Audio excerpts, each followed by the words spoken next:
and then I'll make you the host. Oh, Oh, there we go. There we go. We got it. And I'll All shut off those right. sounds too, but we just got another participant. So we're up to 14, I think. Great. Well, thanks for coming, everybody. With the magic of Yes. Zoom, we were just saying, we can speak with our speaker today from New York City. Yes. Hello, everyone. Thanks for being here. This is the speaker from New York City, Leona.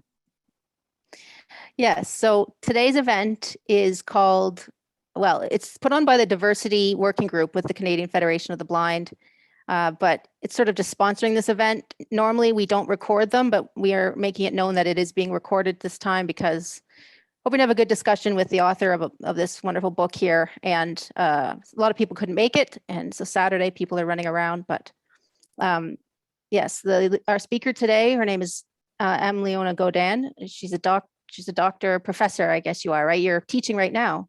I am teaching, but I do have the old PhD, so Mhm. I can pull the doctor out when necessary. It's your doctor card. That's right. But yeah, I met Leona as a writer. I found her, she had a column called The Blind Writer's Notebook in Catapult magazine. And so I found her there a couple years ago, and then I started following her and heard that she was working on this book that we're here to talk about today. So I was so excited for it to come out, and it came out this past June. It's called Their Plant Eyes, A Personal and Cultural History of Blindness. So thanks, Leona, for joining us. Oh, thanks, Carrie, for having me. This is great. So before we start, I just wanted to get a few things, do a few things. So we will be doing image descriptions, which has become a thing now, especially on Zoom, but with us, for sure, we're going to do one. I just wanted to start with a land acknowledgement. So I'm here in Woodstock in southwestern Ontario. So I'm on the traditional territory of the Indigenous peoples covered by the Upper Canada Treaties. And I would like to acknowledge the history of the traditional territory on which the city of Woodstock stands. I would also like to respect the longstanding relationship of the local Indigenous groups, the Haudenosaunee, Lenape, and Anishinaabeg of this land and the place southwestern Ontario. So I would also like to recognize the Indigenous communities in close proximity to the city of Woodstock, Chippewas of the Thames First Nation, Onondaga Nation of the Thames, Munsee Delaware Nation, Mississauga of the New Credit First Nation, and 6 nations of the Grand, which consist of Mohawk, Cayuga, Seneca, Onondaga, and the Oneida and Tuscarora nations. So yes, I'm a settler on these lands, so I think it is important now that, and always should have been, that we've recognized these things. Plus, I'd also like to give our thoughts. Our thoughts are with everybody out on the West Coast. Some of them might be here at the meeting tonight if you guys aren't too affected by things, but I don't know, Leona, have you heard about what's going on out there? Oh my goodness, I've had my head in the sand all Yes, morning. of course. What's going on? It's the West Coast in Canada specifically. Last summer it was a heat dome and then fires like usual. Oh, fires. But, no, but not this time it's been specifically today. Oh. it's been a really bad flood the last weeks, flooding and rain. Okay. So yeah, they're really struggling out there. Too much of a good thing, right? I mean, I know I'm from California and there was no rain, and then now. Yeah, it was kind of just a bad mix of bad weather patterns that sort of led one into the next. So yeah, thoughts with everybody out there. If you're able to listen on the call today, that's great. If you can't be with us for that reason, you'll be hearing this maybe at some point if we're recording. So, and I'll just kind of jump on that land acknowledgement.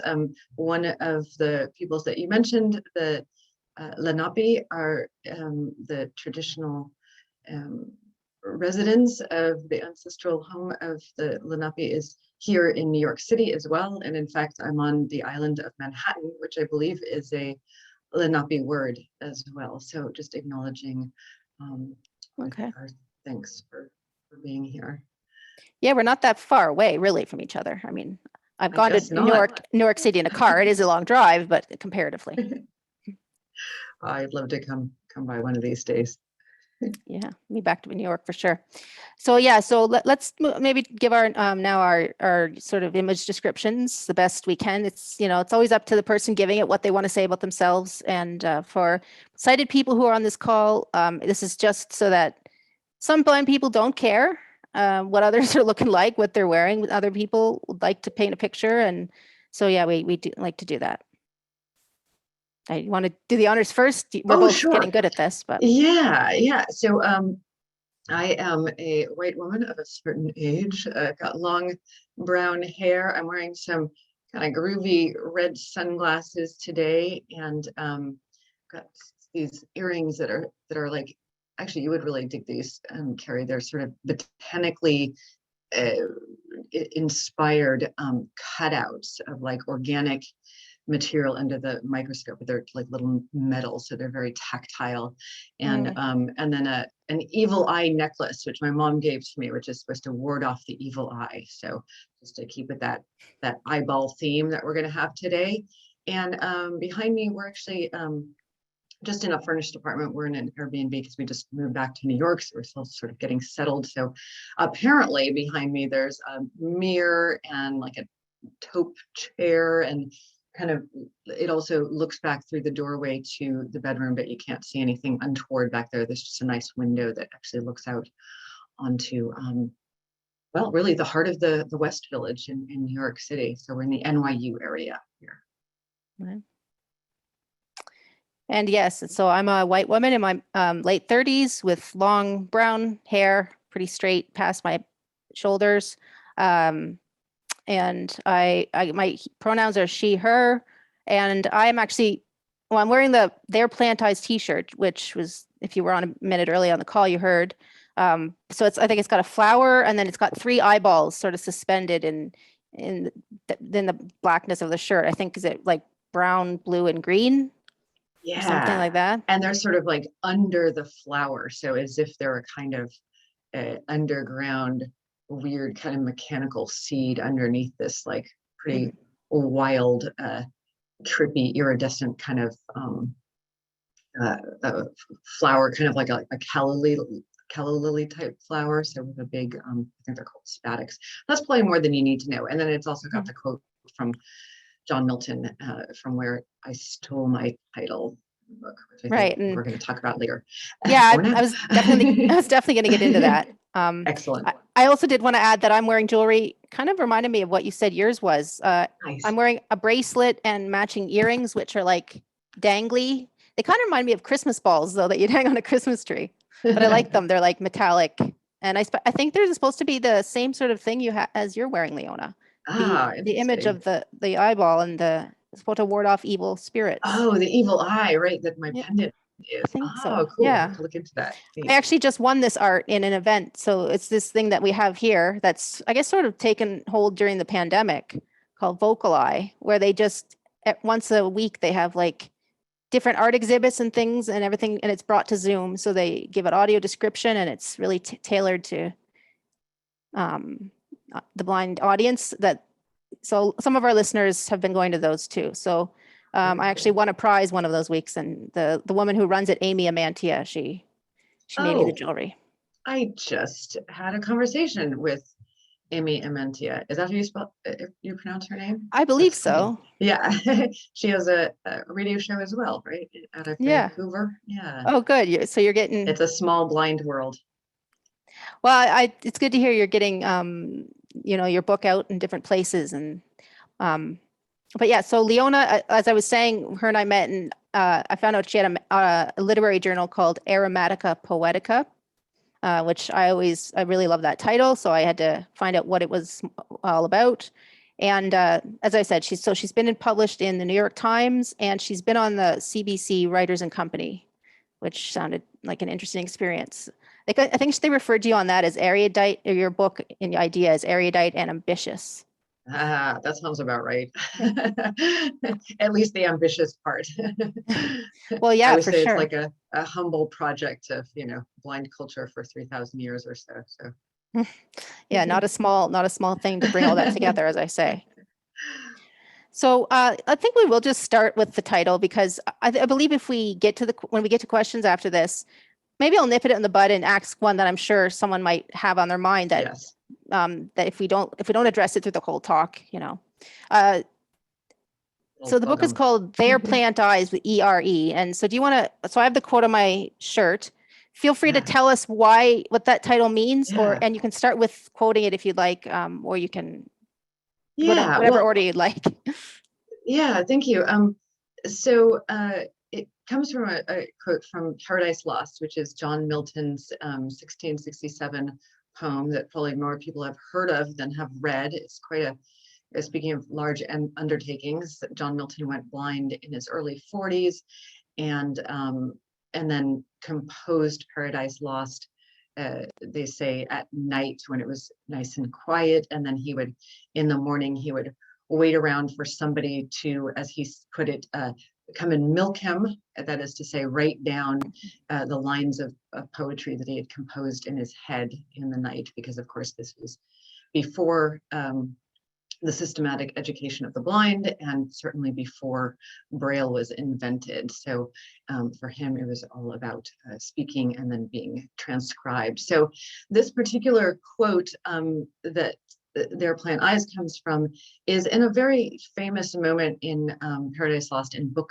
3, where the narrator really takes over the story. For those of you who don't know, Paradise Lost is about sort of Adam, Eve, and the serpent, but it's also about the Satan and sort of the goings on of hell as well as in heaven. So there's this moment where the narrator of the poem, sort of one associates him with John Milton himself, kind of has this flourish where he has an invocation to light. So he talks about sort of leaving the depths of hell and then going up to heaven, and he really makes it kind of this big flourishy turn to saying, now I'm going to have to use sort of my inner eye in order to tell this story. But really, I had to tell this story using my inner eye in any case, because I'm blind. So kind of making the connection between sort of poetry and also things that are beyond our mortal eye, i.e., heaven and hell, right? So the quote is, without any further ado, I actually have it on the back of my computer in Braille, but I'm just going to remind myself, but I think I have it memorized by this time. It goes like this. So much the rather, thou celestial light, shine inward, and the mind through all her powers irradiate. Their plant eyes, all mist from thence purge and disperse, that I may see and tell of things invisible to mortal sight. There's a little flub there, sorry about that, but yeah, it that's gets it. tongue-tied, light and bright, and yeah. Exactly. Yeah, so I like it because it is very obscure, as you've said. So that's why I like my shirt, because I like, these days my wardrobe is very statementy, I guess. Not all like super in your face radical things, but just, I guess, I start wearing jewelry from other blind makers, and just to support everybody. And but yeah, the image that came with that quote, I had to think about it quite a lot, because I wasn't super familiar with John Milton also. But yeah. Well, as I say in my book, the great Dr. Johnson, who's kind of the 18th century critic, even he said, people tend to pick up Paradise Lost and admire it and then put it down and forget to pick it back up again. Mm-hmm. Yeah, I guess I could see that, but that's the thing. If there are people who are attending on this event today, some of you are big literature fans. You love reading, you love literature, the world of all that. You've read the Iliad, of the Odyssey, but not all of us have done that.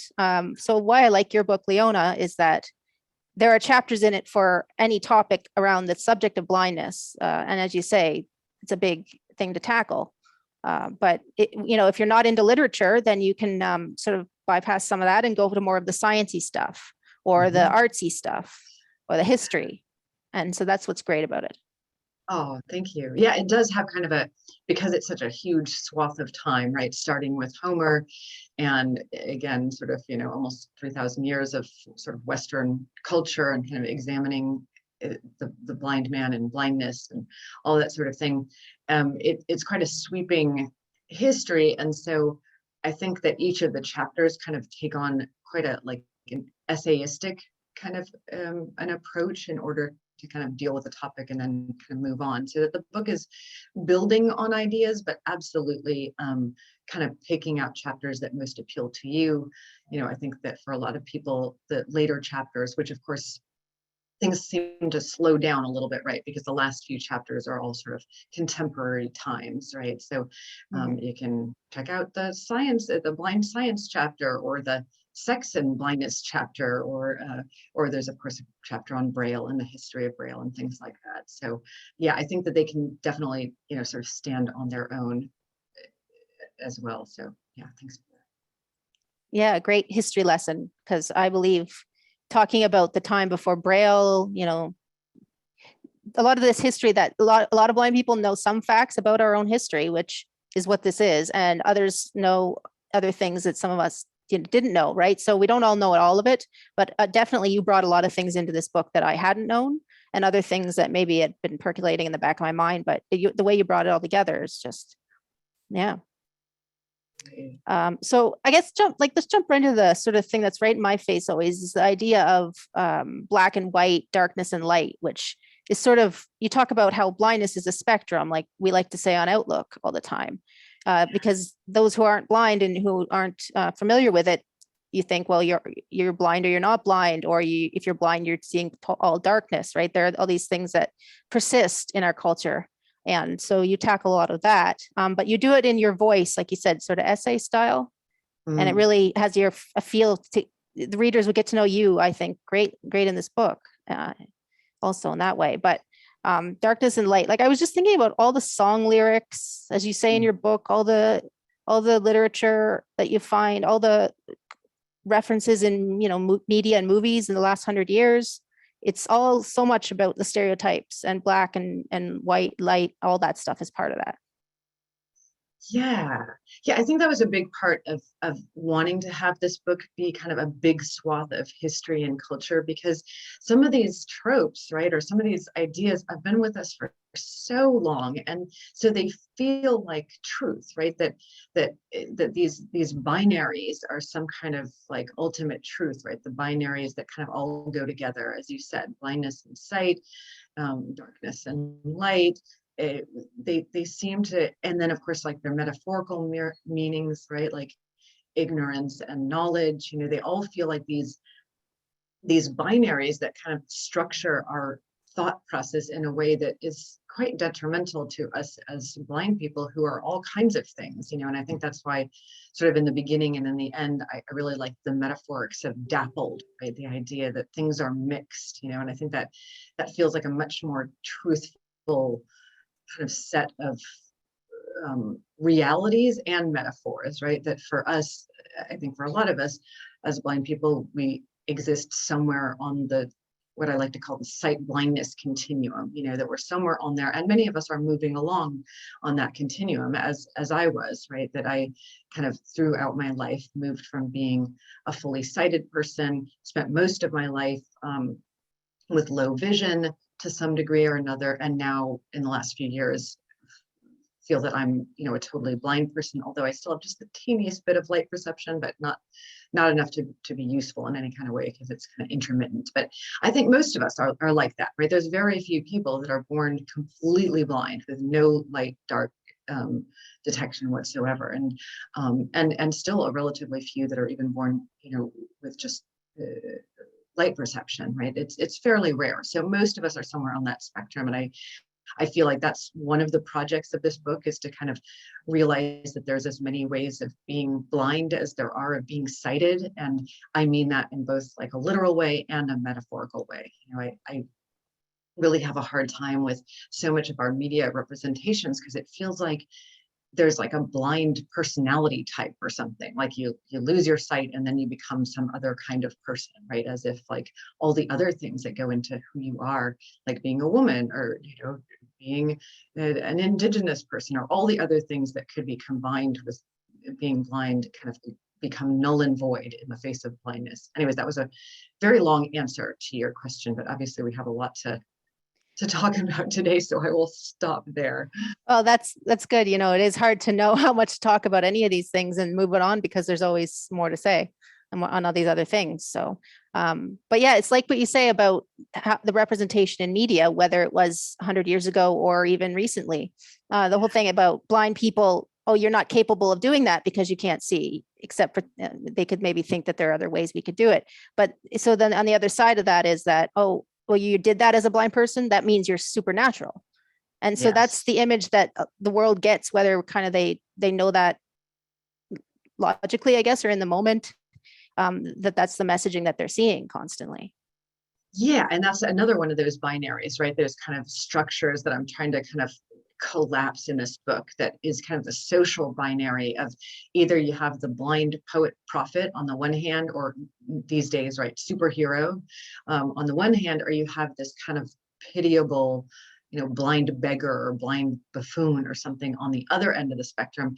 And then all the places that most of us exist, which is like to say, you know, sort of some level of normality as, you know, people with some sort of vision loss, that those stories aren't really told, and people don't seem to want to hear them. And I feel like it's so important for us to kind of help each other out and get these stories that are about blindness, that are not created by sighted people, you know, to sort of realize that, yeah, you can just be sort of a normal blind person going about your business as whatever career you have. I mean, now that's all in an idealistic world, right? That because there is prejudice and there is bias that we have to deal with at this stage of the game as well. So there is that part of it, but I'm kind of working on the cultural end, right? That is to say, hey, we need to talk about all the in between, not just the superheroes, not the superpowered and the beggars and the pitiful, but all of us who exist in the middle ground. And it's really hard to do that by not saying, well, I'm doing pretty well in this area of my life, so then it must not be hard. It's, you know, we're all experiencing some different level of it in our lives. Yeah. Well, the prejudices run deep, right? I mean, I think that even the most well-intentioned kind of feeling that, you know, oh, you're so inspiring, right? It's so dangerous for us, right? Because generally speaking, when sighted people say to us, you know, you're so inspiring, it's for just doing like normal stuff, right? Just walking down the street, getting out of bed, like, you know, smiling, being like a person with, you know, sort of good emotions or whatever, right? That kind of attitude of seeing us as just normal people as being inspiring somehow really limits our expectations, you know, limits like our cultural expectations for ourselves when, you know, we get congratulated and slapped on the back for, you know, going to the grocery store or something. So yeah, actually now I'm like running on at the mouth, so I cannot remember what you just said that I was. Well, I was looking to sort of talk about the sighted audience we may have here today, and some of the well-meaning things that like we said, like not all media is out to get blind people. Like that's not the thing that these things are so in your face about. It's more subtle and often you're unaware. But for sure, you bring up that sort of thing about sighted people. But I heard something recently about the whole conversation about, you have a whole chapter about travel in your book. And you talk about your sort of hesitancy, like a lot of people in the beginning with your white cane. But the idea of people, you said in the street in New York, would come up to you and want to help you across the street. And if you let them know you were good and you didn't need the help, as politely, I'm sure, as you can, you get, you know, well, called names right there on the street, which I've never had that happen to me. So it's just good to hear other people's experiences, to know that just because something hasn't happened to one of us, in our experience, it hasn't necessarily not happened to someone else. But I heard this thing about what's your intent versus what is the result. What, you know, if you help somebody across the street, but what is the result in doing that? Your intent was one thing, but the result was they weren't expecting you and they were scared and stepped into the road, right? Like little things like that. So it's great that your book talks about all of that, and in one way or another. Yeah, it's a two-way street too, right? Because I think that you know, picking up that white cane is so hard for so many of us, right? And so I think maybe we don't, you know, I've been talking and writing a lot about this lately. It's like we you know, for some of us, for many of us who go blind, we kind of carry all the stigmatic ideas or all the prejudices about blindness with us. And so I think maybe we don't tend to like, we tend to put off picking up that white cane, and maybe also not practicing. And that's something that I've been thinking about a lot lately, is like this idea of practicing, you know, to be your best as a blind person and stuff. And but I think you're right. I mean, I think that the problem is that for some really weird reason, you know, we've got this really useful tool that's the blind cane, super low tech tool, but somehow it's become this like stigmatic object of helplessness instead of what it is, right? A very useful tool. And so that disconnect, I'm not sure how we get the message out, right? That a blind person standing at a corner could be simply listening to what's going on, right? And not waiting for somebody to kind of scoop in and help them across the street, right? That our crossings are going to be a little bit different, but no less viable. And that, yes, we're going to be standing there kind of listening, and it might look kind of foreign to a sighted person. And they might feel the need to help you across the street. But in the end, it's all about the ask, right? It's all about asking and not assuming. And I think, you know, that's where I hope that we can all kind of move towards, right? Is being able to ask politely and say no thank you politely, and then go about our way, go about our business. Yeah, communicating, but it's just the fact that you end up being worried you're going to either hurt a sighted person's feelings, or you're going to come off as the angry blind person, so that maybe they always think that angry blind people are angry and bitter, right? So you can't win. It's one or the other. It does feel that way. But yeah, so yeah, the cane is, like you talk about it in your book, as a tool, but as a representation of stigma and shame and helplessness. It's the same thing with wheelchairs. You don't say someone is wheelchair bound, because the wheelchair is what gives them the freedom to go where they want to go, right? But still, it's still very pity, the object of the wheelchair and the object of the cane or the walker, whatever it is. Yeah, I mean, that's that irony, right? That's exactly right. I think that it does work for the wheelchair as well, and probably many other devices that are so useful that somehow, because non-disabled people can't sort of see beyond the idea of disability, that these objects that are like extremely helpful and useful and freedom giving somehow have the opposite connotation, which is really hard. I'm not even sure how we go about battling that issue. Well, that's what I wonder. Like, what do you think, as far as you writing this book, and what people might get out of it? It's, once the book's out there in the world, it's, you know, it's a different thing. But as far as tackling any of that, do you think it's even possible, or do you feel like you've made a dent? Is it, I don't know. Yes, I've changed the world, Carrie. Thank you. Yeah, well, that's what I mean. Like, do you even feel like you've made a dent? Because I can understand. Yeah. I think so. I mean, look, I'm almost at my 6-month mark, right? And we're still talking about it. So that does feel encouraging, you know. I mean, it does. And I actually just booked like my first event for the springtime, down at actually American Printing House for the Blind in Louisville. So I'm really excited about that. And there's a couple classes that I'll be visiting that are not necessarily disability related in the new year. So I feel like these conversations, because I wrote the book, are going to continue, you know, whatever, knock on wood, you know, I'm hoping, but it right now it seems promising, you know, that we've been having these conversations. And you know, in situations like this where, you know, maybe the majority or a good portion of the audience is on that sight blindness continuum, that spectrum, or I should say maybe on the low vision spectrum, and also with sighted people, you know, like you mentioned, Writers and Company. I mean, that was one of those instances where they really wanted to talk about the literary stuff, you know. So in that way, it is good. I think, like you said, it's kind of good that the book covers a lot of bases. I mean, some people might feel like it's too much, but it does feel good because there's like different points of access, which I think is useful, you know, and that I think for some sighted people, it's more comfortable for them to talk about the literary stuff than maybe the digging deep of like our really quite entrenched societal ills when it comes to blindness and disability. Yeah, and for sure the book is not going to interest everybody at every point. But like I say, anybody who's a professor, this should would make a good book in a course. Of course, it'll make a good Christmas present, but it's just a great overall book if you want to start somewhere, I think. Yeah.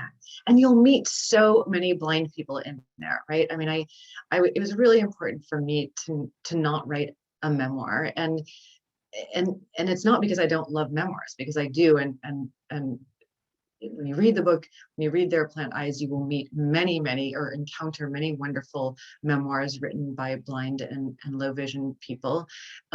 But it was really important for me to have a place where you could have a lot of different blind voices kind of in dialogue with each other, because I felt like that was something that our culture was really missing, right? We have maybe a few blind memoirs that people know of. Usually they kind of come into kind of critical acclaim for a few years. And there's this feeling that you can only have like one blind person in the room at any given time, right? And so it was really important for me to write a book where these different experiences of blindness could be in dialogue with each other and challenge those notions of, the monolith of blindness. So yeah, you'll meet lots of different blind people, from the famous ones, like Braille and Helen Keller. You might learn a few new things about these very famous people, but also, just my experience, the experience of my friends, kind of anecdotes, and then also quotes from many of these blind memoirs, everything from, say, John Hull's Touching the Rock to Stephen Kusisto's Planet of the Blind and Eavesdropping, to, Helen Keller, and not just the story of her life in The Story of My Life, which I think I don't even quote The Story of My Life. I think I only quote from her later book that people don't tend to read, which is Midstream, about her years in vaudeville. But yeah, so you'll meet a lot of different blind people in this book, and you can kind of start there. If I know the book got picked up by a couple of professors this semester, and it's kind of interesting to see which chapters they choose to have their students read, and it seems like the Helen Keller in vaudeville and in love is one of the popular ones, and then of course the Braille chapter and stuff. So yeah, there's lots of inroads to maybe the blind people that you're more familiar with, and then to learn about blind people that you're less familiar with.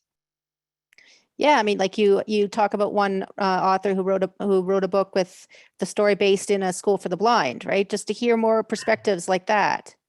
Oh my gosh. Fiction and in nonfiction. Yeah, that's Jacob Twersky, who I really want to kind of do more with him. I feel like he's one of these names. I mean, he lived for a good long time. He lived for like the majority of the 20th century and was a professor of, I believe, history at Brooklyn College, and but wrote, as you say, he wrote fiction, and he wrote a memoir, and he also wrote some criticism about sort of similar to what I'm interested in, sort of the cultural representations of blindness. So he was way ahead of his time. I mean, the book that he wrote, the novel that he wrote, which I think is quite amazing, it's called The Face of the Deep. It is on Bookshare.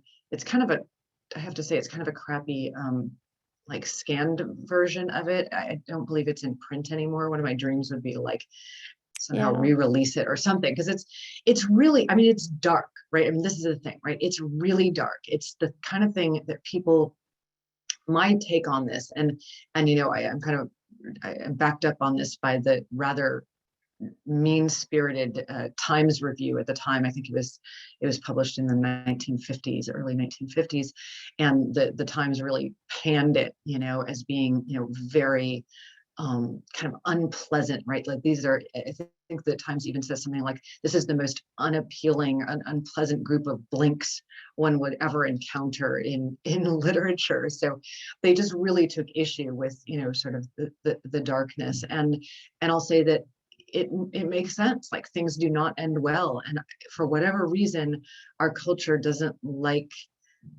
how do we say it? To realize that the social ills of blindness are really harsh, and that not everybody is going to, overcome the social ills, even if they've, I mean, this is something we might want to talk about a little bit more, but right? All of us, I think, it can kind of get upset by this idea of like overcoming your blindness or overcoming adversity. And I think we need to make a distinction between that and, you know, the need to overcome the social constraints pertaining to, you know, our biases about disability and blindness. And so I guess what I'm saying is that even if Tversky himself sort of overcame the social ills of being a blind person in the mid 20th century, and they were quite legion, you know, even worse, I would say, than they are now. You know, even if he himself did that, he saw in his friends that he had gone to school with, that he grew up with over the years, that not everybody made it out, you know, and one of the main characters of the book, spoiler alert, you know, ends up in the subway begging for money, you know, and it was a harsh reality because it happened not because they weren't willing to work, but because, you know, the system did not help them out. So, you know, it's one of the few blind novels out there that's actually written by a blind person, and unfortunately it was not appreciated in its day, and I'm not even sure that it would be appreciated in our day. I don't even know if That's we're what ready I'm for it wondering. yet. Yeah, I was wondering how we do today when it came out, because a lot of Yeah. times to have a show like Brian and I have with Outlook, or to talk about the subject at all, if it makes somebody automatically feel uncomfortable, most likely in that situation, they're the ones to kind of be uncomfortable and not like that feeling, to say, well, you know, why are you always so negative and this thing? And it's these stereotypes that persist because they have a truth of kernel in them somewhere of truth. Like, yeah, blind people were often on the street with a cup to beg, right? So it's not like we make that up and we're just asking for some sympathy here. And things have changed, obviously, but it's just like on Outlook, and the thing here that I love with your book, and what I want to do, my main missions are to be truthful about this stuff, to stop covering up what the reality is, but to share a bunch of realities, so we don't think it's just one thing or the other, but that we're not always positive every moment of the day. But yet there's a lot we can admit has gotten better, as you said, with technology and different low tech adaptations like the white cane versus an iPhone, right? They're both so useful, but at different ends of the spectrum. Absolutely.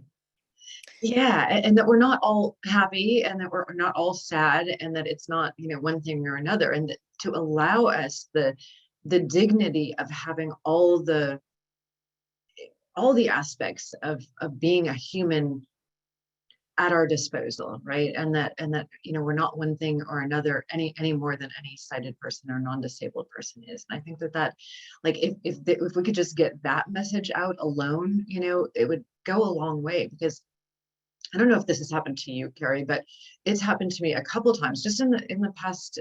It happened a couple times, like over the summer, where, you know, I say I'm blind, or somebody sees me on the street and you know, and they say, I'm sorry, or that's so sad, or, you know, with me just kind of being going about my business, right? I mean, on one occasion it was so ridiculous because I was like out on a Friday night with my partner, right, with my life partner, and having a couple beers, you know, and some kid is like, oh my God, I'm so sorry, she's blind, you know, that's so sad. And it's like, oh my goodness, like if we can't fight that stereotype, I just don't even, you know, like we need to have some even playing field in terms of our, you know, emotional life being as dynamic and varied as a sighted person's. Like, let's just at least start there, right?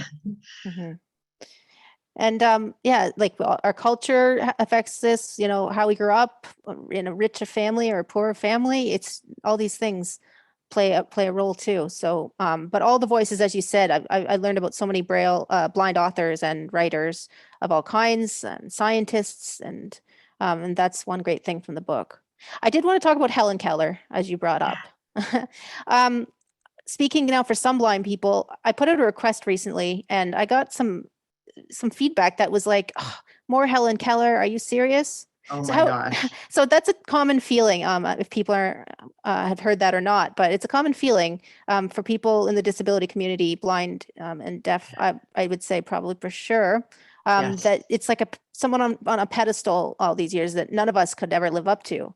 So what would you say about why you included her anyway, or what you reveal about her that you think isn't already known, or well, my goodness, you know, I mean, speaking of monoliths, right? I think that the idea that people have of Helen Keller is sadly very limited, right? And for many people, I think it actually ends with, you know, the end of the miracle worker, right? Which is basically just her being 7 years old and having some insight into language and the feeling that now she's been indoctrinated into the human race through language, right? And so for many of us, I think, for many sighted people, especially, or non-disabled people, I should say, non-deaf, non-blind, non-deaf blind people, that's the sum total of what they know about Helen Keller. And, you know, of course, she had a long and dynamic, exciting, interesting, controversial life that most people don't know anything about. So that's one reason why I in particular got excited about Helen Keller when I learned that she performed in vaudeville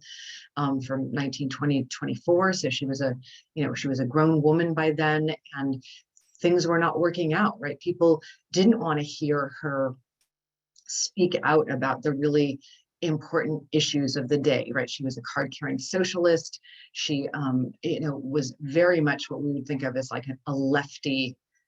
It had very lefty politics, very progressive lefty politics, socialist, fought for women's rights, for the women's right to vote, was one of the first people to write a check to the NAACP and get them going, just was really active and interested, anti-war activist, and that really pissed off a lot of people, right? That she was an anti-war activist during World War I.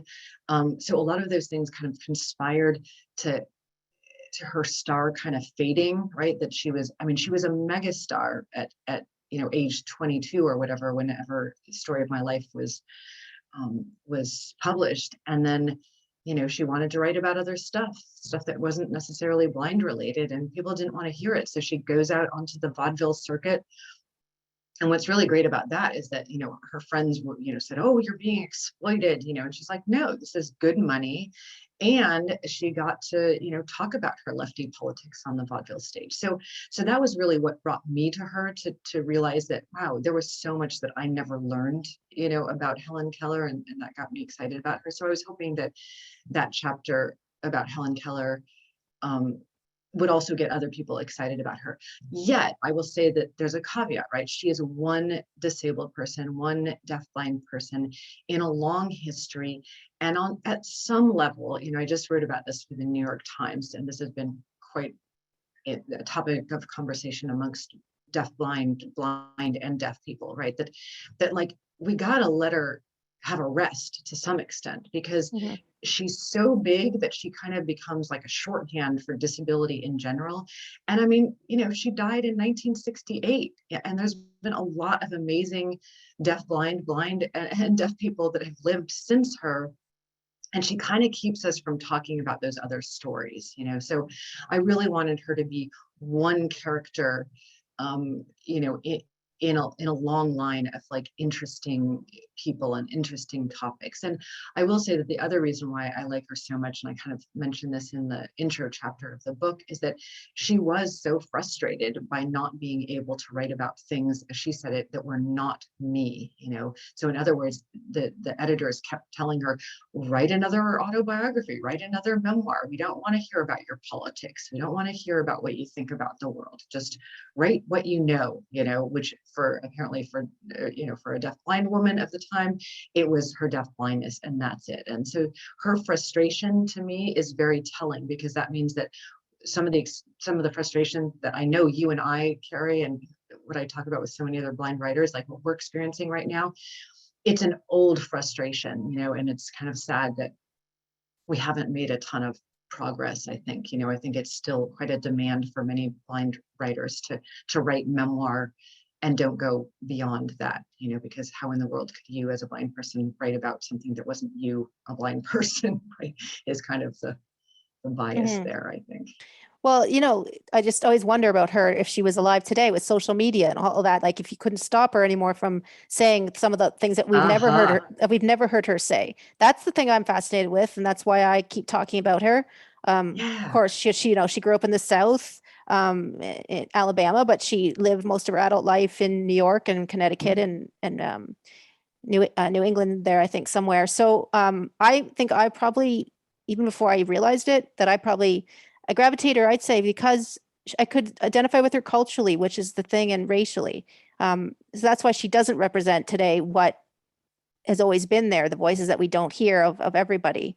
But as far as her socialist views and things, I think I'm really attracted to that you could tell she's buttoned down because she had to be in her day to make any money or to be heard at all. But there was so much underneath that we don't know. So Yeah. I actually read Georgina Cleach's book just since their Plan Eyes, and it's the same thing. Looking into the other parts of her life, like in her love life, right?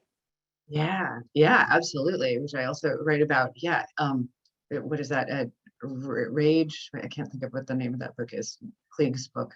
It's just Blind Rage. Blind Against Rage. Us. That's right. One of Yeah, it's interesting because I was thinking just exactly what you said. I just published that piece with the New York Times, and I have to say a lot of people didn't read it. All they saw was the word Helen Keller, the words Helen Keller and inspiration porn, and really just the word porn, right? Because they had never heard this expression. They thought that I made it up, which is not true. And they freaked out, absolutely freaked out to the point where they said, I will never read the Times, the New York Times again. Like, this is why I don't read the New York Times. Were you reading the like comments? You know what? I wasn't, but my friends were sending them to me, not on my piece, but like on the actual New York Times piece. But apparently the New York Times was just fine with it because they did publish it in the paper, and not all of the op-eds get onto into the paper. But anyways, but I was thinking that exact same thing, like, oh my goodness, how many of these people that feel like, Helen Keller is just, she is not to be tampered with, are the exact same people that did not like what she, the same kinds of people that did not like her anti-war politics, her socialist, her card-carrying socialist view. Like, how many of those people know anything about who Helen Keller is, that is, something that, if you just picked up a book that was something other than the story of my life, or, or watched The Miracle Worker, you would learn very quickly, that her politics were not maybe what you like, as a person that wants to revere her without realizing that she was a complex and dynamic person. So yeah, there's definitely some irony there, I think. Mm-hmm. Yeah, I just think that eventually we want to talk about everybody, but you have to sort of talk about these things and not let them be something that they're not, and let that fester longer than it should. So it's kind of, bringing it into the light again, if we want to use that expression. I think it's terrible. Like, I'm a writer and I love song lyrics, but it's just everywhere. It's like, even the Indigo Girls have a song where they say, darkness has a hunger that's insatiable, and lightness has a call that's hard to hear. And it's beautiful, right? If you're metaphorical and you love that imagery as a writer, I love some of that, but it's just, it does harm people, and maybe none of us know that, but it's seeping in, I think.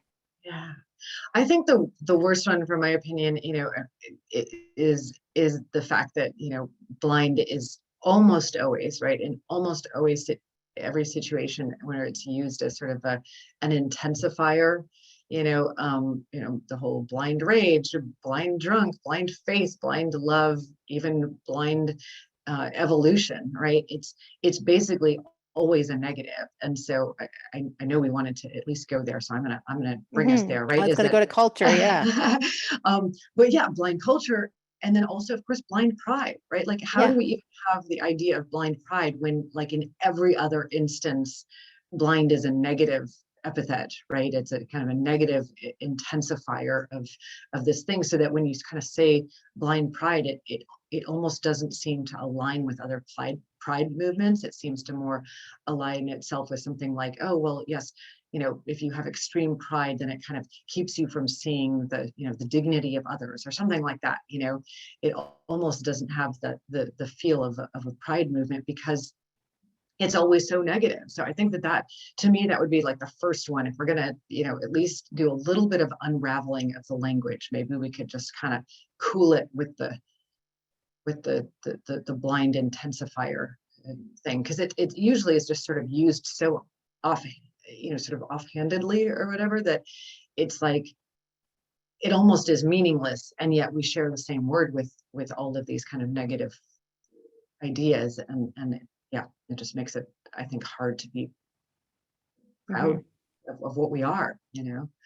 Carrie, I'm just going to quick jump in to let you know it's 10 to 3 because you wanted me to Yep, let you know. I about was sort of timing. wrapping up with the cultural part because. But no, I still think this is great. I just wanted to also say that we have 23 people here at the moment. So just thanks again to everyone who's come. Thanks for everyone. Yeah, I'm not sure if anybody has any questions at all. If I could keep talking, but I want to give time for questions also. I don't know if the best thing is people writing in the chat if that's accessible to you guys there, or if it'll be better just to let people speak. But I can definitely handle the audio speaking ones. I think that's easier for me. If Doug or somebody else could handle chat, that might help. But I'd kind of prefer the raising hand or just, and then, I can go through them that way. But you can go a bit longer if you want, Carrie. It's up to you. Yeah, well, maybe a little bit, 2 minutes. I was just going to people can start getting ready and get some ideas prepared. If you have any questions, you can raise your hands, and then we will get to you in the next 5 or 10 minutes, I guess. Yeah. Okay. So yeah, the one piece I'm doing all of this for. That's why I do Outlook. That's why I do any kind of advocacy at all. That's why I've been, wanting the word out with this book. It helps me with the advocacy. I would think, but the one piece is the history, knowing our history, and the other piece is the culture, which is a lot about, like you said, blind pride as far as a movement. And I feel like these movements of social justice in all these areas, there's things in the news that often play on these things. So often it's very timely stuff, but people with disabilities, including blindness, are in every other area of society. And so I think it is important, and with the group that's sponsoring this event here today, we try to talk about that how do we find blind pride? I don't know if you've learned things through the process of writing the book or anything around that, but how do you think we do better? Because here in Canada, we're also spread out, and a lot of us seem like we are sort of isolated from each other. And I'm not sure if you have any thoughts on all that, but it's a big well thing. I mean, I always tell people, I mean, my goodness, Facebook, and other social media outlets, but I think particularly Facebook is something that people like to rage against. But man, it's been amazing for building blind community. I mean, I met you through Facebook. I met so many amazing blind people that I would never have met, in other parts of the country and other parts of the world, if not for that, outlet. And I know Twitter is really big for a lot of people as well.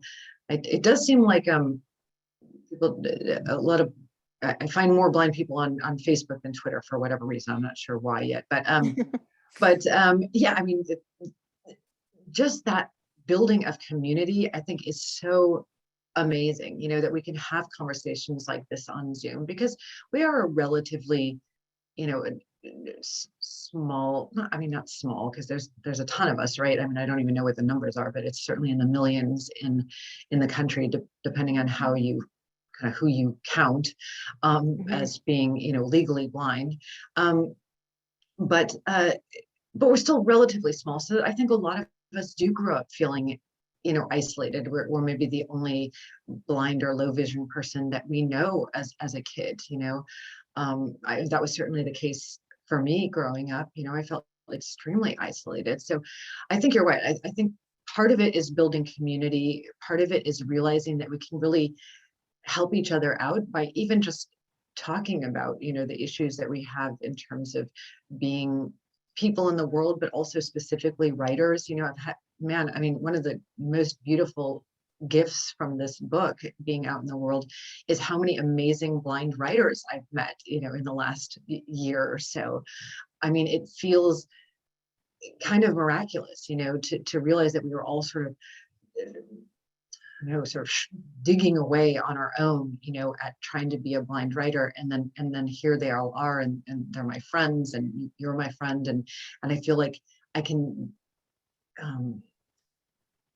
compare notes with you, but also I feel like we can build a blind writer community that is something that has really never existed before, as far as I know. I know I had that blind writer salon, through the Strand as part of one of my book events, and they were actually Georgina Klieg and Stephen Kusisto and Jim Knipfel. So they've all been writing for at least a couple of decades, and they all said, yeah, we've never had this before. We've never been in the same room, with other blind writers. So that's something that I really hope we can continue to kind of chip away at, and realize that we're all different, and that we can have more than one blind memoir around. And I mean, maybe we can have some blind novelists coming around, and really support each other, so that we're not having that spirit of competition that frankly, I think that the the publishing world, and maybe the reading public, has put upon us, right? That if you can only have one blind memoir that's kind of going to be on the charts for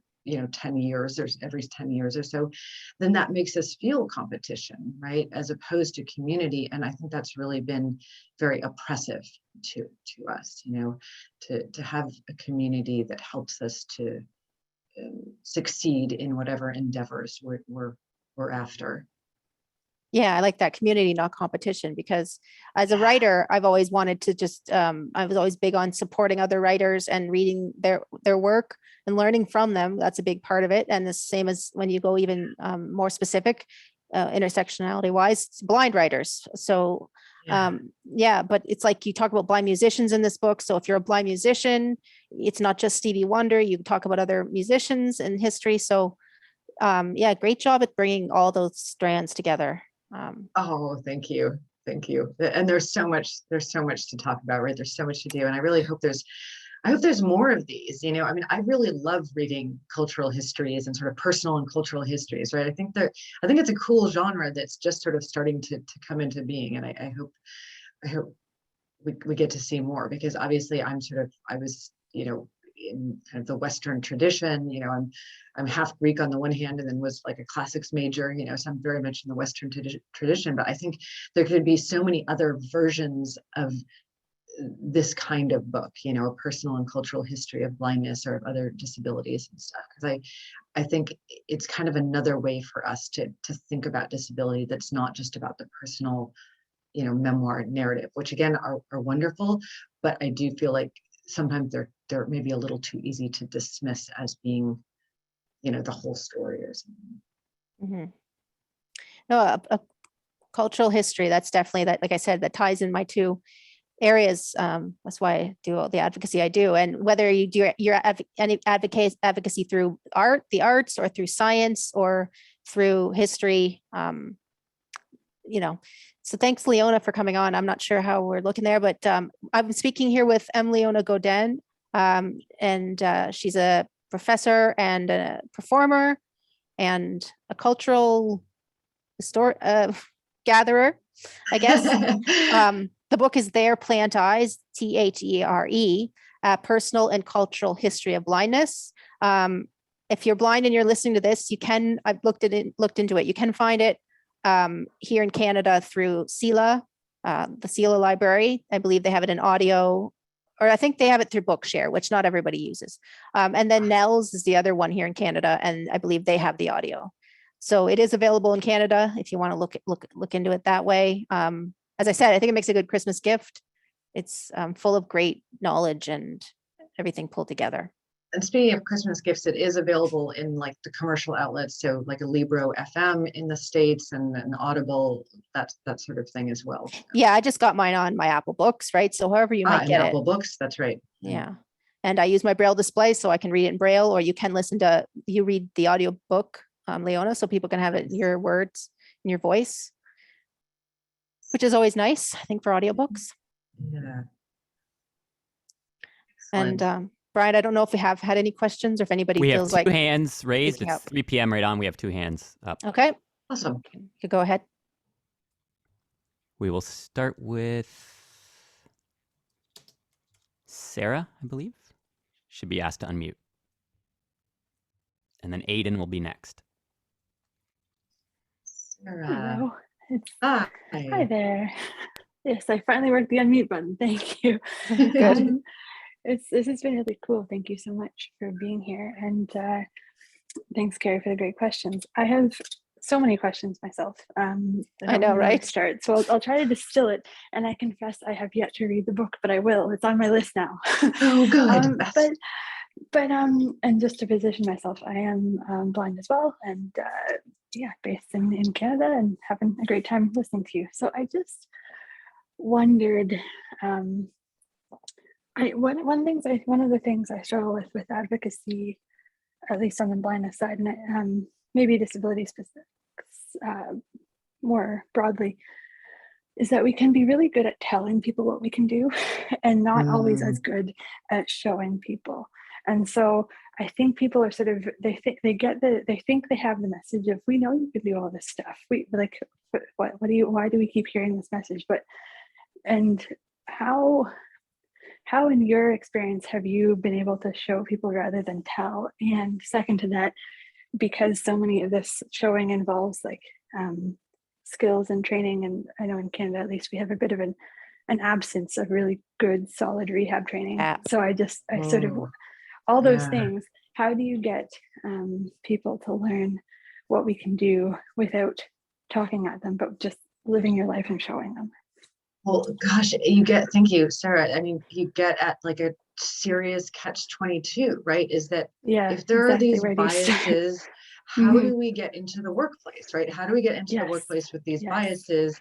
And then because I think that's really what has to happen, right? We have to be working and living and playing side by side with sighted people. And yet I know in America, there's kind of different percentages, but they're all rather bleak, of like 70 to 80% unemployment. I think there's something comparable in Canada. And it's just, my goodness. I mean, I guess sometimes I feel like I can, I want to fight so many battles, and I think you're exactly right. Like we gotta pick our battles, right? And I do feel like I'm kind of trying to fight it on the cultural side, but that's not to say that I don't think the practical side needs to be dealt with as well. I'm hoping that the more of us are out there, not just writing books, but also teaching, being involved in workshops, both as participants. I mean, this is my writer side, right? You were asking me personally, like what I think I can do to kind of show that I can do stuff, is kind of be involved with the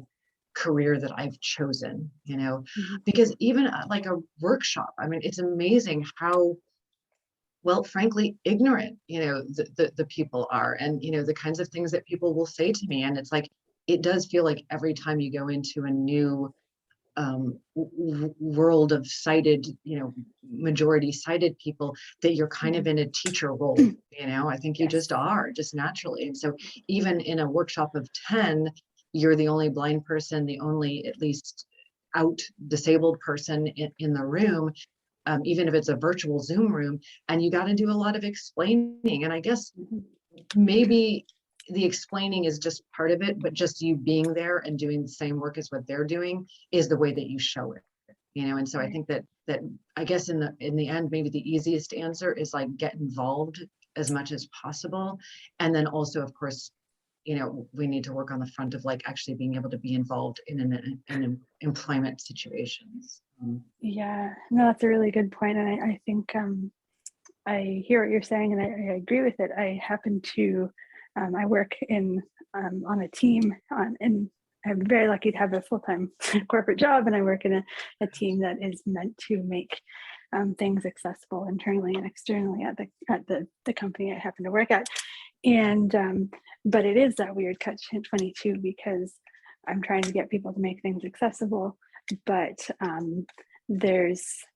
they don't know anyone who has a disability on the team who would use the tool. So then you get, and I'm like, but most disabilities are acquired, and all of these things where it is that moment of like, how do you, and I don't often self-identify. I'm especially now in the world of COVID, everything is virtual, so no one really knows anything about me at these things. So I can be a bit of a sneaky invisible, but that also can make it challenging, because people say all kinds of things when they don't think anyone else has a disability on call. That's for sure. Oh my goodness. Well, that's a whole nother can of worms. Like, that's so interesting that you are, flying under the radar, and why do you feel compelled to do that? It's kind of something I think is so interesting. I mean, I've heard this from other writer friends too, who really do not make it known that they are blind writers and are able to deal with editors in a completely virtual world, and there's no reason for them to know. Yeah, but then of course, like, then where do we get the role models, and where do we, exactly. where do we, teach by showing and not just telling? I think that's a really interesting point, my goodness, you say so many things that make me like have reactions. I was going to say something else, and it's completely flown out of my brain. But wow, yeah, great. Thank you. So Well, much I to know do. there's other So questions, so I much to won't do. monopolize your time, but thank you so much. This Oh, has been thanks so awesome. much, Sarah. Thank you. But that's the thing, right? It's just, we get tired of always educating, and we get tired of the comments. So then we want to hide out. We just want to live our life. And at the same time, then we're never going to be representing all of us. And the way to advocate sometimes is to just go about your life and live your life and try and be happy. Right. Right. But that can be, we're not all going to advocate in the same way. So that's true. I mean, in the end, we cannot, I mean, I think the worst thing we can do to each other is judge, right? And say, this is the way to be blind, and this is the way to advocate, and this is the way to live your life, and you need to do this. I think there's a lot of sort of, speaking of telling, right, in the blind community itself. I think there can be a lot of like my way or the highway type thinking, you know, and I think that that's not useful to anyone either. I mean, we have to realize, if we're going to realize that there's diversity in our community, then we have to realize that there are diverse ways of going about our lives, you know, and that's everything from technology to our reading tools to the way that we either advocate or not, you know. But I will say that, you know, going on with this whole idea of the catch-22, I remember what I was going to say is that, you know, returning to NYU after all these years, when I, you know, back when I was here before, I was a graduate student, and man, I tell you what, there's like no help for professors. Like there's basically no help. I mean, there's so many wonderful resources as a student, you know, but as a faculty member, you're kind of on your own in terms of being a disabled person or being a blind person as a professor in a university. And there you go, there's that like sort of glass ceiling kind of built in, right? If we're going to always assume that the students are, you know, the students might be disabled, but not the faculty, then my goodness, where are we ever going to get jobs, right? I mean, we're going to have all these wonderfully educated, and this is in fact the case, right? A lot of really wonderfully educated disabled people who can't find jobs, you know, and that's, and that's the whole so social model of depressing. disability, right? It's like we want to start seeing blind people as professors and blind people everywhere, but yet there are barriers that have gotten in the way. But the more you talk about them, the more some people don't want to hear it. So it is a catch-22 all the way around. But I think a big part of it is bringing in all the people who are on this call today who are sighted and for whatever reason brought them here. Bringing in everyone else as allies is important. So it's not just us always doing the work.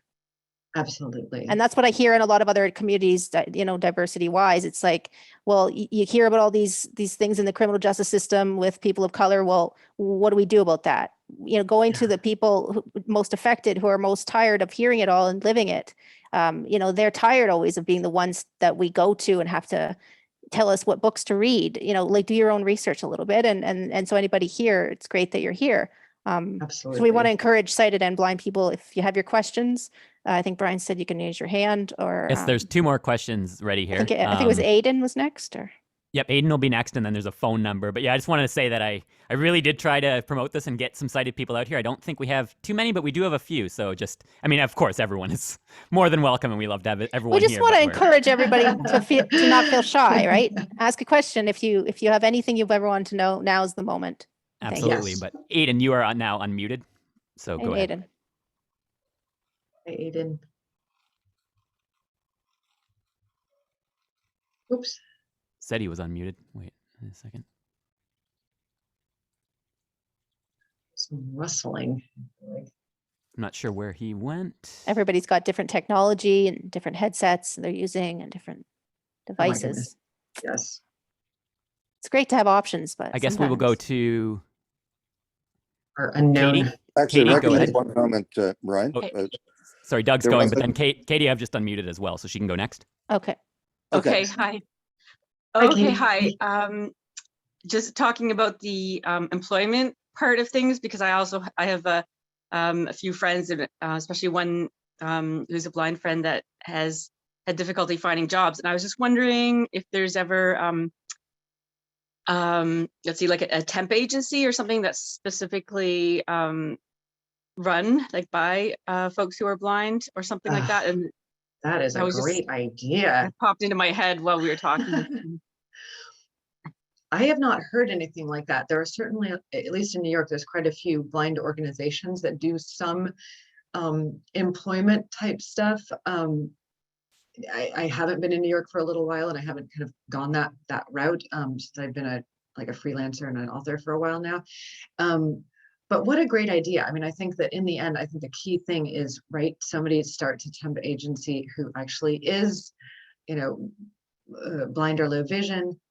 I feel like I've heard something like about this through Jonathan Mosen. I feel like they have something like that in New Zealand, but I can't think of what the organization is. So if anybody can think of that, but it feels like we do need things like that, you know, and really any kind of professional organizations. I would love to kind of, you know, make it more official in terms of blind writers. I know that there's a blind professors group. I think in general, like professional development, I think that AFB here in America is doing something right now, like developing kind of a mentorship program to help people who actually are in whatever given career to kind of help out, you know, younger people coming up looking for work and things like that. But an actual temp agency, I think, is an awesome idea, but I have not heard of it. So if anybody has, let us know. Have you, Carrie? No, I mean, like, that's the thing. That's the problem, right? It's like having options, as I'm saying, but there are so many organizations now and so many places you could go to get assistance. It's just finding those opportunities. And as it often comes down with employment specifically, it's often the connections you make, and whether that's other blind people who may have ideas, or it's in the wider world where we don't want a separate, you know, agency for getting blind people jobs necessarily. We would really like it if we could have it just more common throughout in every other job search place, right? That everybody just knows better and tries to do a bit better. That's right. And that if we were to walk into a temp agency, you know, that it wouldn't be like, you know, people falling over trying to figure out like what in the world they would stick us in, right? If we just walked into just your ordinary temp agency. Yeah, the thing is that there's no easy answer to any of these things that we're talking about today. And that's why that easy answer hasn't been found, because there just isn't one. So it makes it hard to some, true. You know, people, there's a lot of things that are great to talk about that are obscure or metaphorical or literary, but other things, it's often just logically, where can I get help to do this better, or find other ways of doing that, or make this adaptable. And so that's what it really comes down to for people living it. Yeah, I think here it does get tough, because I think you kind of have to choose like one organization over another organization. There's so many different sort of things get complicated very fast. And then once you get, at least my experience has been, you know, kind of once you get enlisted with one of these things, it does feel like a lot of times what you're getting sent out to do is quite below your, you know, your college level or education level. Again, I do feel like in America, we've got the ADA doing it to work for students, but somehow it hasn't translated into employment yet. And, you know, I talk in the book about how, you know, perfectly, like, you know, I mean, college educated, accomplished people are getting sent out on interviews to, you know, there's absolutely nothing wrong with working in a mop factory, but if you're college educated, that's not exactly your expectation, and not exactly like going to help you pay off your student loans and things like that. So those kinds of low expectations that actually Tversky writes about in his book in terms of employment for blind people hasn't changed quite enough over the last, whatever, 50, 60, 70 years.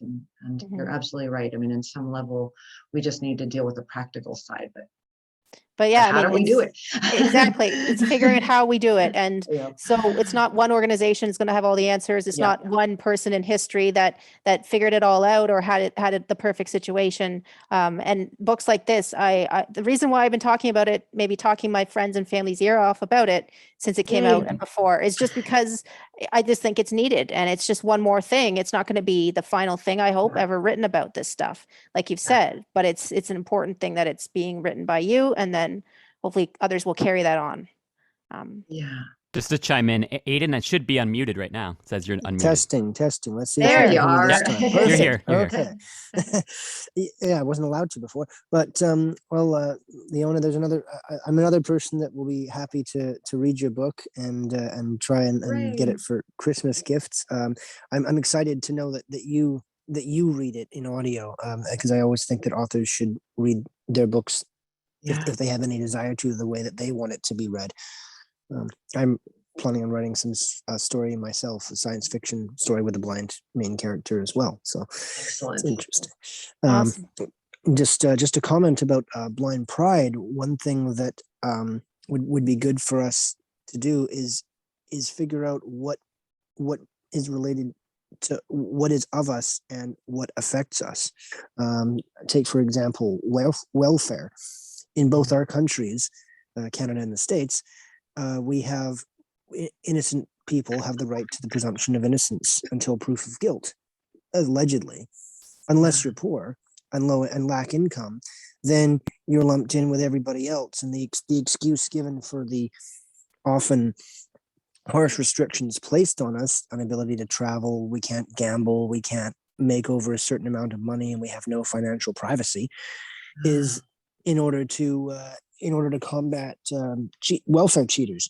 But I don't see the same level of scrutiny on business executives. Maybe if their finances were a matter of government record, maybe we would see less graft. But that's never thought of. Yeah, unless you're Trump, but whatever. Well, then he can get away with places- anything. Yeah. Yeah. It's like never paying taxes, and that could support quite a number of blind people quite happily, probably. Yeah, with his never pays taxes and still managed to be president. Wow, isn't that an inspiration for everybody? These are definitely one of the things I mean, Aiden, when I say that, like, there's no easy solutions, or hopefully one of us would have found it by now, right? It's like, this is a concern. Yeah. Like you don't have freedom in your relationship necessarily, who you end up want to marry. Like, there's a lot of restrictions. And then that just leads to shame. So it's, but part of it is that part of the problem that I was pointing out is that blind people, I can be in quite a controversial position with blind people that defend the welfare restrictions, discrimination, because they don't see another way of combating these terrible, horrible welfare cheaters that are causing so much more problem than the business community that's causing climate change, aren't they? Right.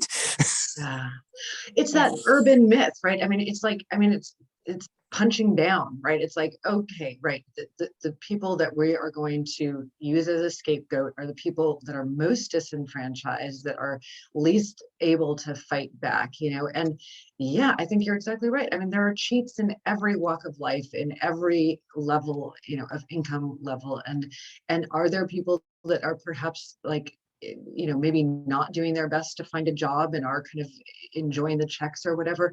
I mean, maybe there are, but maybe part of that has to do with a kind of like what we've been talking about, how hard it is to find a job. I mean, at some level, how much do you bang your head against the ceiling and stuff? And the punishment we go through for of when we try to make income. I know a guy who was on SSI in Oregon, and he finally got a job at a computer store, and he worked there for 3 months, and then they laid him off because that was when 2008 happened, and SSI didn't give him back his money for a couple of months. So to say that, we have learned helplessness, it's not learned. It's not learned helplessness when you're being forced and punished for trying to succeed. And we don't even in Canada have things as nice as the Randolph-Sheppard Act that allows blind people to repair vending machines. I wish I had those skills. Or I hear of people that work in meatpacking plants. I wish we had such liberal meatpacking plants. Right. I know now there's a big thing about like call centers and stuff, is kind of the big thing here, which is great. I mean, the digital age has kind of made that possible as well. But yet there's barriers, like when you get a job at a certain center. Well, we don't have the software because we use this software, and it's too expensive to. 3 of us had jobs at a call center in Nanaimo in 2004 to 2008. Then they changed to supporting T-Mobile, who I guess doesn't really need to worry about the ADA because their software was not accessible. So we all got laid off. Oh my God. Yeah, and like what I'm saying, it's like that we need we need all of us to do better in every area so that Yeah. you know, these companies aren't going to act like this. But it's like, it's not so simple.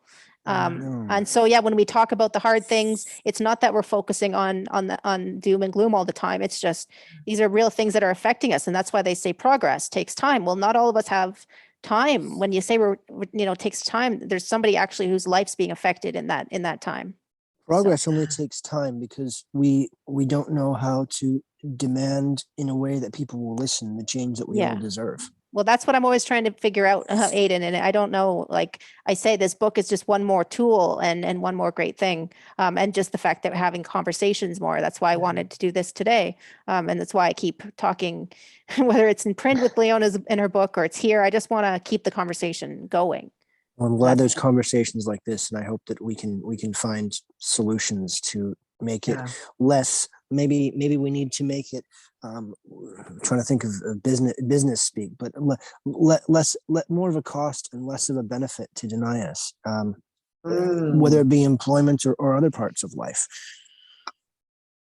Yeah, what's lost to a company by ignoring us? I think that's a really great point. And God, again, I feel like the end of my period, my sentence end is always like, man, there is so much to do. There's so much to do. I mean, from a writerly perspective, I would love to see more blind journalists so that we can actually tell these stories, and talk about these Megan Gilmore is one I know of, but yeah, more. Yes, yeah, more, because I think that's part of the problem too, right? That's that whole punching down, right? Is that all these things are happening to people that are totally disenfranchised, and how do we get the word out that this is happening? I think part of it might be to end our inhumane treatment of humans as resources. If instead of focusing on blindness, we just put forward the idea that human resources are humans and should not be resources. That would start to help the culture as a whole, including us. Yeah, and that's why on Outlook, I want to talk about capitalism in general. And that's part of the things Helen used to say I could relate to. A lot of this stuff, progressive stuff, I definitely just think we just need to be able to talk about it and not feel like we're talking doom all the time when we're just talking reality. So. Actually, Helen had a joke for that, right? On the vaudeville stage, in the Q&A, people said that if she was asked, what do you think of capitalism? And she said, I think it has outlived its usefulness. Like just that kind of attitude, I like, just at least being witty and having a comeback. Was that a joke or was it reality? It was exactly. But I think she certainly meant it as funny and thought-provoking, which is like the best kind of humor, right? Yeah. One way. Sorry to interrupt. I just think we are going to have to move things along here soon because there are quite a few questions. Yeah, sorry, I didn't. I apologize. I hate cutting people off. We can get into like a whole conversation, and that's what I want to do. But we do have somebody unmuted named Charles Hall that I think you should be good to go. Okay, this is Charlie and San Allende. Hi, Charlie. Hi. Kay and I met a few years ago when she visited my company, and so thanks for inviting me. I'm not blind, but I have a congenital disability. I have a lot of facial anomalies, and I have no hands and things like that. But I do have a company that we're now up to 90 employees, and my goal is to always have about 20% of the employees that are disabled. Because I think integration is such a powerful thing. And the other thing that I would say is that I'm not blind, but I am disabled. There's not a single feeling that anyone has talked about that doesn't apply to anyone that has a disability. And I think that's one of the things I would like to see is more of all of us who have disabilities come together as one, and instead of everyone having their own group. That's important also. I mean, that's important, but coming together as one I think is important. And one last thing, I was 33 years old before I ever had a job because no one would hire me. I had a mentor when I went back to graduate school that made it his mission. He was retired from the corporate world. He actually gave the owner of a small company a money-back guarantee. So at 6 months, the owner called me into his office. This was normal. I worked with him all the time. But he called my mentor and said, Charlie's been here 6 months. And my mentor said, do I owe you anything? And the owner of the company said, no, I think I'll keep you. Lovely. Yeah, it was. And then, you know, from the time I got that job, 4.5 years later, I was going to work at Intel, which is, you know, one of the largest companies in the world. And, you know, as a disabled individual, you were talking about what it's like at universities and not having the larger the company, the more difficult it is for a disabled individual to work. So I would just point that out because there's more rules, there's more regulations. But I could talk about this all day long. But Kay, Yeah, excellent. Thank you. But Kay, thank you for marking me on Facebook and letting me know about this.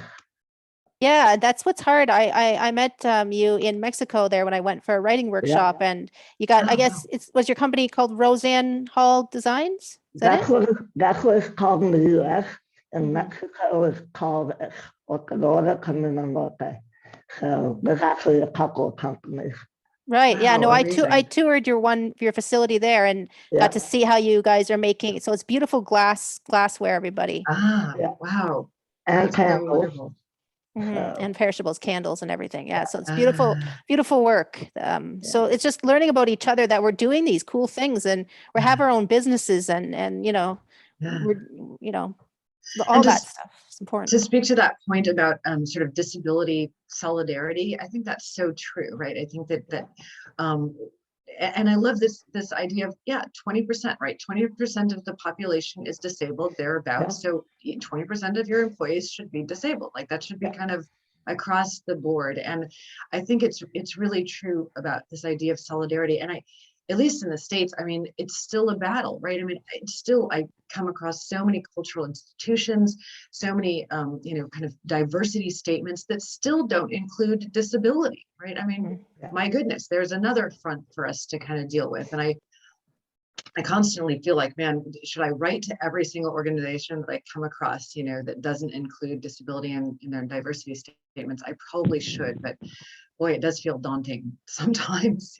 Yeah, we end up feeling like nitpickers, but really it's just something we need to all get better at talking about and doing. Like Sarah said, not just talking about, but doing.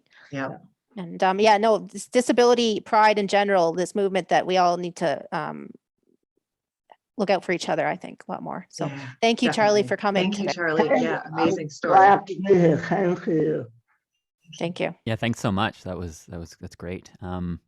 We have a 604-999 number. Should be good to go. That's me, Nancy. Nancy. Hi, Nancy. Hi, Nancy. Hi. Thank you, Cherry and Leona, for doing this. This has really made me feel strong. I'm glad I want to get the book because I got an OrCam now. I've never read all my life or knew how to write. So now with my OrCam, I can read the book, and I'm really interested in learn about you. You're a role model for one. And I like to, sometimes when I got hit by a car and the guy said I was drunk, I felt like, I needed help, but I wanted to know what to say to him. I wasn't drunk. I'm blind, right? My cane got thrown away. And then the other thing is when I'm on a SkyTrain, the SkyTrain guy always asks me for my ID, and I'm carrying a cane, and I feel so embarrassed looking for my ID because I thought my cane was my symbol to tell people I was blind. And he goes, "Oh, you look so pretty to be blind." I go, "Come on, you guys. I'm nervous looking for my ID. Come on, don't do this. I'm going for a date and I need to look beautiful." But I had to walk with my cane, right? But the thing is, what attitude can I say to people? Like, I go, "Come on," like it scares me because I'm finally learning how to use my cane. I Mhm. walked with my cane under my armpit. I was embarrassed to tell people I was blind. I walked my son to school. I even tell him I stay there from 9 o'clock to 3 o'clock because I'm scared to go home by myself with the cane. One day I decided I'm going to try it. A guy comes up to me, "Can I help you?" I said, no, I'm okay. I'm okay. I sat in that corner for probably 10 minutes thinking that I could hear. I'm deaf too, sorry. Thinking that I could hear, but he goes, "I'm sorry, you sat at the light for 3 minutes. Are you okay?" And I said, "Oh, I just don't know where I'm going." But then he did walk me across. He grabbed my arm. He goes, "Do you want me to walk you home?" I said, "No, it's okay. It's okay." But I was scared to go back to school for my son. Oh, So and then Yeah, I was taking see, a cab, but it's hard. it's shame. Like I said, that's why I bring this up. Like there's still a lot of people, not all of us see it every day if we're doing all right for ourselves. Yeah, So the that's better true. for us. But there are still a lot of people that are in feeling shamed about it, either internally or from all the things they hear every day. So I understand that, Well, Nancy. I don't know. It's and when I do, finding it's feeling strong it's for a advocating for struggle. yourself, right? Yeah. Yeah, and then I went to Africa, and I this guy came up with a bucket, and I was in the bank coming out and just frustrated, and the guy shook his bucket, and I go, "Do you mind? I'm blind." And I was talking to a blind guy, and ever since that, my heart went down. I go, "I'm not that mean." So I Oh. and my friend ran after him. My friend ran after him, goes, "Nancy, give him some money," but he took off so fast. So every time when I was in Africa, my girlfriend goes, "Can you take me to a blind person so I can give him some money just to say get something for yourself or a book or something?" And now when I go to India, all over around the world, I go to these orphanages and give at least $100 to say, I did something wrong and I want to say sorry.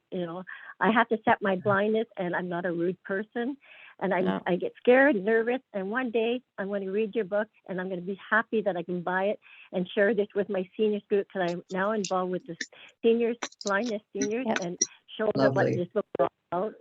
And yes, thank you. I'm really glad, Nancy, that you could hear Leona talk, because I've been talking about her, and I know you've been listening. I've been sharing you with everyone, and I do want to spread this because you know what? I'm East Indian, and my sister's blind, and they always say we're faking our blindness. We're not faking, and I can cry forever, but please, we are blind people, and I know you want to baby me. I'm not a baby. I'm 60 years old. Well, I've gotten to know you better. You're doing more than just crying about things, Nancy. Everybody deserves that, but then you go out and you do something. Yeah, I want to show people that, hey, I'm enjoying it. And my cane is now called Tequila. Ever since I got hit by a car, I'm not drunk. My cane's not drunk. It's just that we wobble. So we're both now drunk. Well, Leona's lamed a cane before too, so she understands. My cane is named Moses. That's right. Moses. Okay. Parts the seas of the New York City. Yeah. And I'll just speak to this whole idea of faking, because I do talk about this in the book as well. And I have one of my blind writer friends, he says, nothing makes my blood boil more than people telling me that I'm faking it. It seems like, if you just like walk out to the corner store, get on the subway with a cane, then you must be faking it. And I think here's one of those really frustrating things that I think does come down to culture, right? And having conversations, because it's like, okay, either like, why in the world would you want to fake blindness for one thing, like what, as if we get respect, for being blind. I'm not really sure like why you would want to run around faking it, but I think we just, again, we have such limited ideas of what it is to be blind, that if you don't fit that mold, then suddenly you're accused of not being blind, or that whole thing of like, oh, you're too pretty to be blind, or like all of this nonsense of like, people saying to you, oh, you don't look blind, so that you're supposed to say what, thank you, thank them for not looking like what we are. It just, just drives you up the wall. But I'm so happy that Carrie's writing the story about helping me write the story for the magazine. But I feel like, let people know that, I'm not hiding my identity. I am now blind and deaf, and treat me as like everyone else, please. Yeah. Right? Yeah. Thank you for everything. You really touched my heart. Thank you. Thank you, Carrie, for bringing this on. I hope I hope there's a second book to this. Okay. And you can come back Okay, again. yes. And Any I minute want you now. to come to my theater too. Any minute. Yeah. Well, I think you might be. Pop one out tonight. You also write fiction though, so I don't want to be one of those again. Well, what are you doing now? But there's plenty to be still doing. We do have just one more question at the moment Thank from you. Joanne. This is the last hand that's up at the moment. Okay. Go ahead. Okay, great. Hi, Doreen. It wasn't really a question. It was more of a comment. I just wanted to thank the both of you. This was really a great way to spend a Saturday afternoon. But the questions were so good. And Leona, you offer such a great different perspective. Like I'm newly visually impaired. And it's just your book, I've started it, I haven't finished it, but it's such a great resource for somebody in my situation. Because before, my eyes, I was diagnosed with glaucoma, so they weren't so bad. I had a lot of usable vision, and now I don't. But there was no resources for me to kind of go through. I actually started on Facebook and then kind of broadened my horizons from there. But this is such a great book, and I love when you talk about the cane being a tool of help and not because that's where I'm at right now, is starting to use my cane and feeling that stigma, like everybody looks at me so different and I don't like it. Yeah. But at the same time, I'm like, it's what's going to help me. And I've just never thought of that perspective until you mentioned it this afternoon, that it's a tool. It's there to help. And it kind of gives a whole different perspective. And I find the book and the words and this talk today just very empowering. So I thank both of you guys. So thanks for coming, Joanne. So happy. I don't know if you've gotten to the chapter called The Skill and Charybdis of Stigma and Superpowers, but I talk quite a bit about the cane and the stigma of the cane. And there's quite a number of sort of people that are very similar to myself, and it sounds like to you as well. We're kind of going into blindness, kind of taking with us like the prejudices of the sighted world, and it makes it all that much harder, right, for us to be good blind people, because we're still like, oh God, I don't want to look blind, I don't want to act blind, and then it keeps us from being like the best blind people we can be. So. It's just the ignorance of people, like you don't realize, even myself prior, but just the things that people will say to me, I'm just completely in shock. And then I've gotten past that point of being angry and now trying to educate. But what I like about your book, it allows me, and even with Brian and Carrie's podcast, which I listen to quite a bit, it allows me to educate people now instead of more of that anger. So we just need to spread the word more. So I thank you for doing that. Agreed. Yes. Wonderful. Well, thanks again, Leona, for coming on. Everybody, if you got here late or missed it, you were listening to my conversation with Leona Godin, and the book is Their Plant Eyes, A Personal and Cultural History of Blindness. So as we were saying, it makes a great book for a present for someone, or read it yourself. And I don't know, both. Thanks for giving us all this time on your Saturday, Leona. I didn't know if Doug was that one person who had one last thing, or and then sort of been behind the wrap it up scenes hopefully before the 2-hour mark here. But I thought maybe he still wanted to say something. He could. I'm still here. I'm just trying to make sure that all of this technology just keeps running as smoothly as we can make it run. Yeah, I appreciate that, guys. And when you do that, you sort of, you are doing like the technical things, and you're not listening as much as you should. But this is a very lovely meeting, and thank you very much again for coming on and talking to us all. I started reading your book too as well, and I just got past the Greeks. I'm just passing chapter 4, so I've got a ways to go. So. Excellent. You had Shakespeare yet, or yeah, Shakespeare, and we're Shakespeare. Let's moving toward the Bible. Away from the road, moving towards Milton, there's Joyce, and then there's modern times to look forward to. So I so appreciate you reading it. Joyce, James Joyce was a very good writer. I certainly liked what he wrote. I did not know that he went blind, or that he Did he go Yeah. blind later in life, or was he blind all He his life? struggled with blindness for most of his adult life. So he had iritis, some think it was from syphilis. And so he would have these bouts of inflammation of the iritis, and then he would have to undergo these really horrible early 20th century operations. And so he would be blind for periods. And I think it grew worse as he grew older. And so he Oh my became God, more and more blind as he grew older. I didn't know that. I didn't know that. I read his book, his collection of Ulysses? poems Oh. or stories, Dubliners. Of course, yes. Yeah. Absolutely. Which he did write quite young. And so I'm not sure if he had started to lose his vision. I don't think so at that point. He was quite young when he wrote the Dubliners, but certainly during the writing of Ulysses. And that's why I put some pressure in my book about the blind stripling in Ulysses, which is this kind of interesting character that kind of travels around the periphery of this, this massive book, Ulysses, that everybody's heard of. And he's got this wonderful thing where every time the blind character comes into being, it goes tap, tap, tap, tap, tap, tap, tap. And so it's this wonderful, like, rhythmic, poetic structure to the book that is thanks to the blind character. So. Well, thank you again. I think we have another hand raised. At least I thought I heard one go up somewhere. Yeah, I Brian, believe Nancy has raised her hand again. I know we're kind of tight for time, so I don't know if we really are going to go for too many repeats, but it's up to you, Carrie. It's up to you, Carrie. You're the host. I'm just doing what I'm told. So I know. Well, quick, Nancy, if you have one more comment to add, then we probably will wrap it up. Let Leona get on with her day. But I'm sure, as like I say, I always love having these conversations. So thanks for everybody there, Doug and Brian, running the back end and technology. Definitely. So I could just sort of try and have a conversation with Leona, not worry about that. But okay, I did invite Nancy to unmute if she wants to add something else. Yeah. Okay. Yes, Nancy.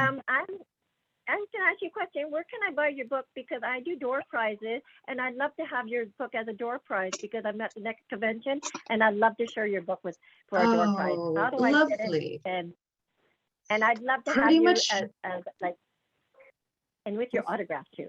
Oh, wonderful. So I just got a door prize at convention, and I thought this would be awesome for this door prize for our convention for the Canadian Federation of the Blind event for next year. Well, it is available in Canada. I actually have a Canadian, I mean, it's Penguin Random House. So either you can purchase it or you can reach out to Carrie and I can get my publisher to for a door prize. Oh, awesome, probably be able to furnish you a copy. So reach, ask Carrie to connect us and then we can talk further. Yeah, so I think this is a great door prize and I think. Excellent. I love it. I would love to be a door prize. No, that's no problem. Yeah, we'll talk offline, Nancy, about it. Okay. Sure. Okay, thank you. That's it. Exactly it. I'd love to be handing copies out to everybody. So, excellent. So whether you buy the book as a hard copy book, or as an ebook, or her audio version, it's their Plant Eyes. So thank you, Leona.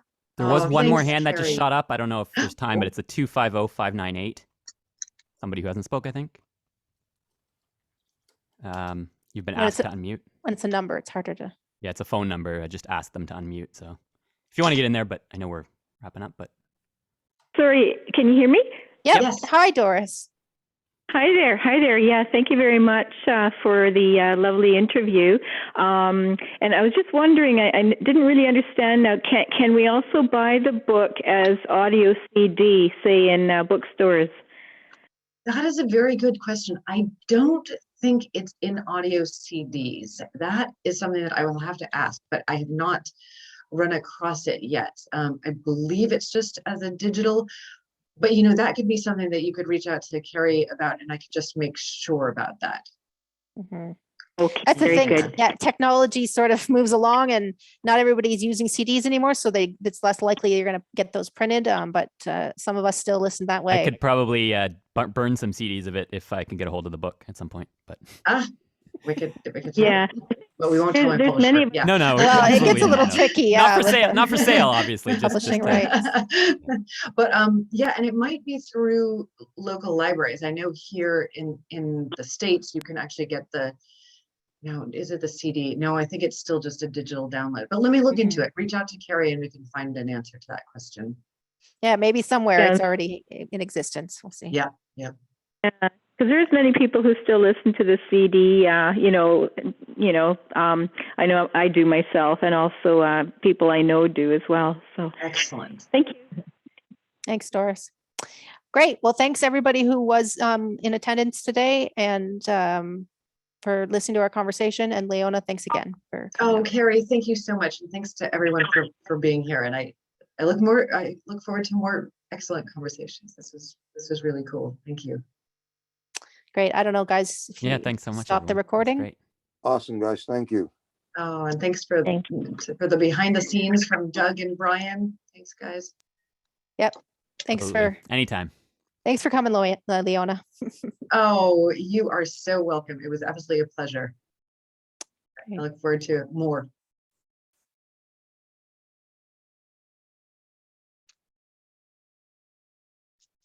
We say goodbye.